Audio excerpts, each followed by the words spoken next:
Bismillahirrahmanirrahim. Assalamualaikum warahmatullahi wabarakatuh.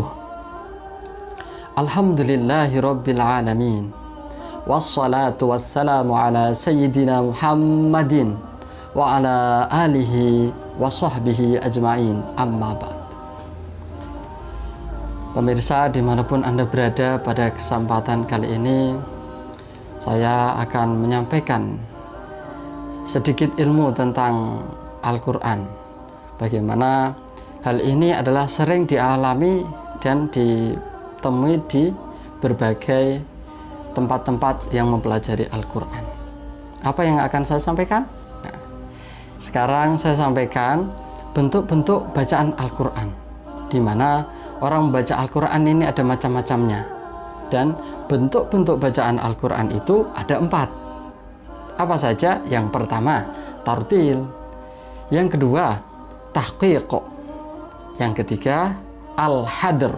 Dan yang keempat adalah tadwir.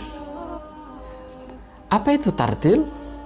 Tartil adalah membaca Al-Quran dengan lamban, sehingga terlihat sifat dan makharijul hurufnya. Jadi ketika orang itu membaca Al-Quran, kita bisa mengetahui makharijnya itu dari mana. Apa dari tenggorokan, apa dari lisan, atau dari khayshum.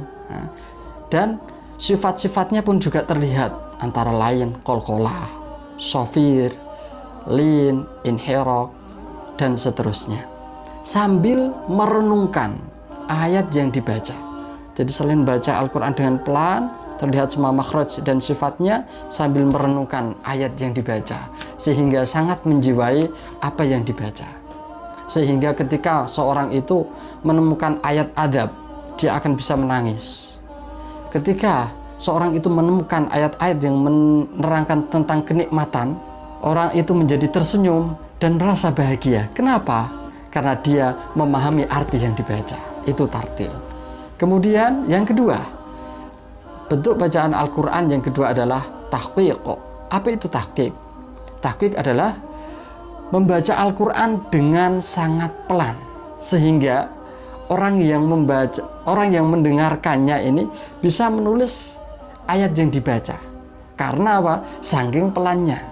Sehingga orang baca Al-Quran, kemudian orangnya selesai baca, yang dengarkan pun selesai menulisnya. Dan biasanya ini digunakan untuk majelis-majelis taklim yang sudah usianya sepuh-sepuh, karena sangat pelan, lamban, sangat lamban. Ya. Kemudian yang ketiga adalah al-hadr. Apa itu al-hadr? Al-hadr adalah membaca Al-Quran dengan cepat, namun tetap memperhatikan hukum-hukum bacaannya. Ada panjangnya, matnya, ada idharnya, ada idghamnya, itu semua tetap diterapkan dalam bacaan itu, namun temponya cepat. Nah, biasanya untuk tahfidz yang memang sudah banyak hafalannya, untuk apa? Murojaah, hafalannya sudah dimilikinya. Ya. Kemudian yang terakhir adalah tadwir. Apa itu tadwir? Tadwir adalah membaca Al-Quran dengan sedang, di antara cepat dan lambat. Ini sedang, ya, sedang. Nah, kemudian pertanyaannya, di antara keempat macam bentuk bacaan Al-Quran itu yang paling baik yang mana? Nah, maka ini mengacu pada firman Allah Subhanahu wa taala. Allah berfirman, "Warattilil Qur'ana tartila." Dan bacalah Al-Quran dengan tartil. Kemudian dalam ayat yang lain, warattalnahu tartila. Dan bacalah Al-Quran itu dengan tartil. Ya, tadi sudah saya jelaskan, tartil itu seperti itu definisinya. Semoga apa yang saya sampaikan bisa menjadi ilmu yang bermanfaat, baik bagi saya pribadi ataupun pemirsa yang menonton, mengambil ilmu dari apa yang saya sampaikan ini. Cukup sekian dari kami. Wassalamualaikum warahmatullahi wabarakatuh.